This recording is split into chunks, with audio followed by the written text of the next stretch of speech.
Bien. Donc ça, on a passé un peu de temps sur cet exemple-là. On l'a pris uniquement comme un exemple identificatoire de ces discussions entre les tout premiers jurisconsultes, parce que pour eux, la source du droit doit s'adosser à un principe transcendant. Donc c'est Dieu qui est le premier législateur.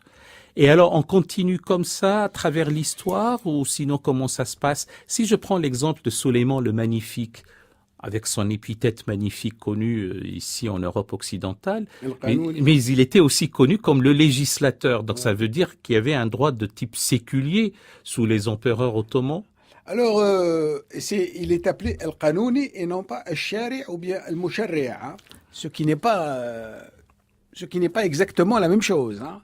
Il y a une législation qu'on peut appeler, si vous voulez, de type séculier, mais c'est une législation qui est d'une certaine façon illégitime. Sur le plan religieux, en tout cas, elle est illégitime, puisque la seule législation qui est légitime, c'est la législation qui est d'origine religieuse. Alors là, l'affaire est un peu compliquée, parce qu'à partir d'une certaine époque, c'est-à-dire que, disons en gros, jusqu'au début du IXe siècle, les autorités politiques, le calife notamment, ou bien l'imam, avaient la légitimité pour interpréter la loi.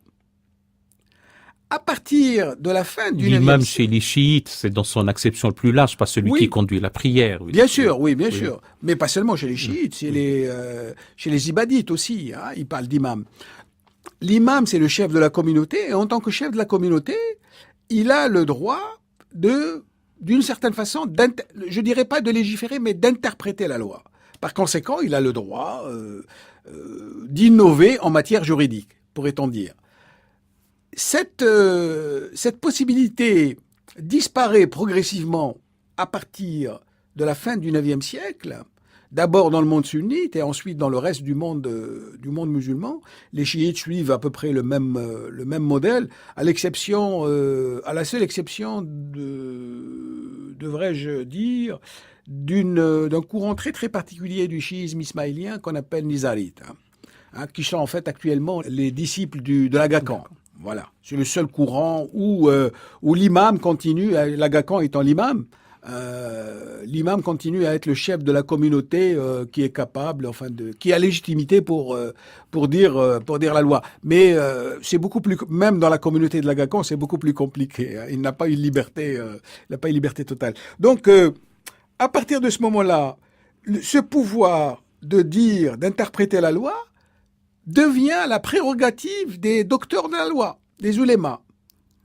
Et là, se crée un système de dualisme entre un pouvoir religieux qui a l'autorité pour interpréter la loi et un pouvoir politique qui, lui, est fondé seulement sur les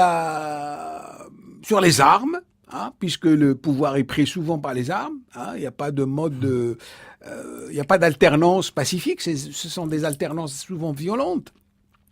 Donc, même à l'intérieur de la dynastie, par exemple, des Ottomans, les successions se faisaient souvent de manière extrêmement violente.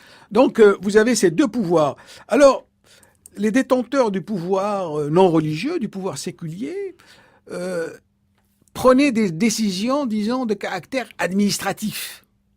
Hein. Leur capacité, leur autorité se limitait souvent à cette dimension-là. Ce qui est le cas des empereurs ou des califes, enfin des sultans, il faudrait dire, des sultans ottomans.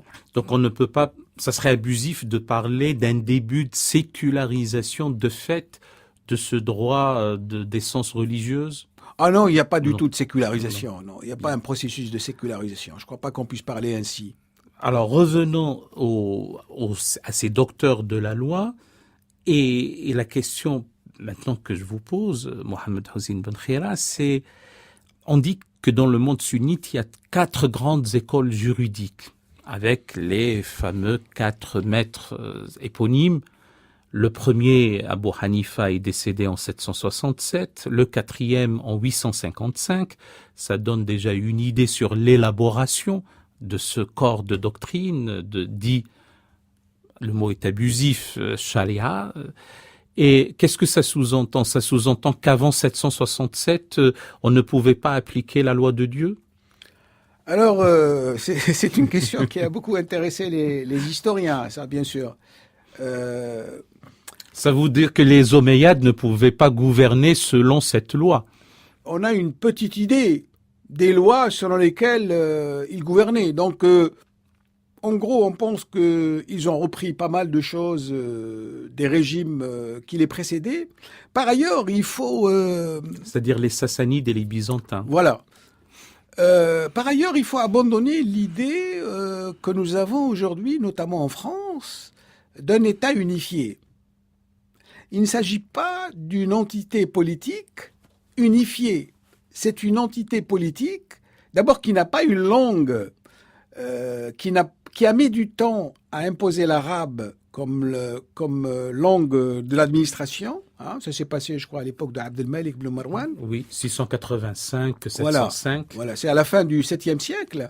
Alors, d'une part, il y a cet aspect. Par ailleurs, il n'y avait pas de volonté d'arabiser les populations. Les populations ont continué à parler leur langue, tout à fait. La preuve en est, les Iraniens, par exemple, ont conservé leur langue. Il faudrait dire les persanophones, mais aussi les kurdophones ont conservé leur langue. Ces deux groupes iraniens ont conservé leur langue tout à fait normalement.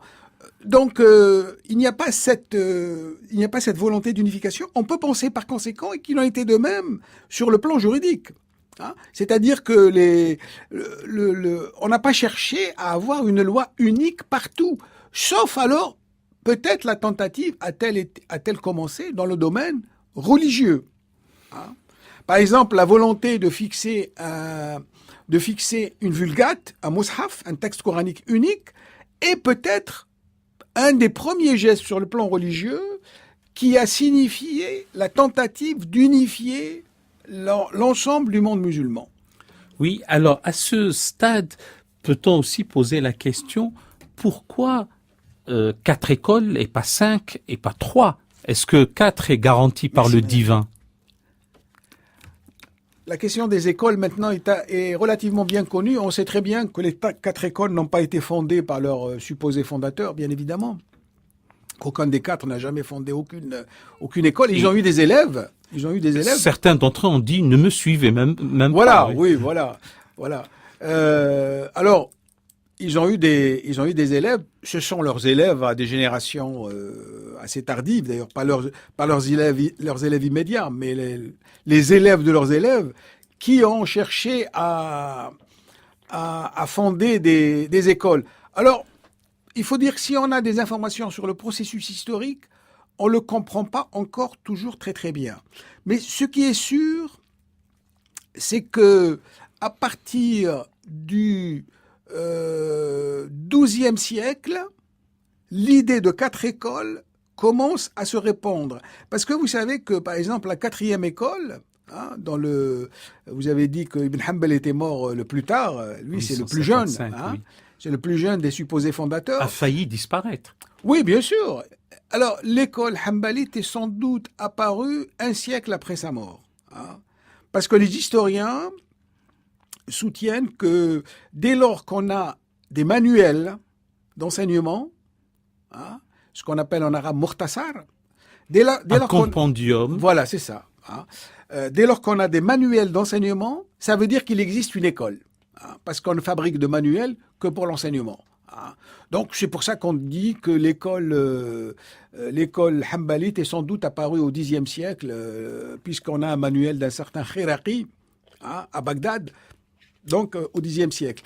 Mais jusqu'au XIe siècle, si je ne me trompe pas, Ibn Hanbal n'est pas reconnu comme le fondateur d'une école juridique. Il était connu davantage comme théologien que oui. comme fondateur d'une école juridique.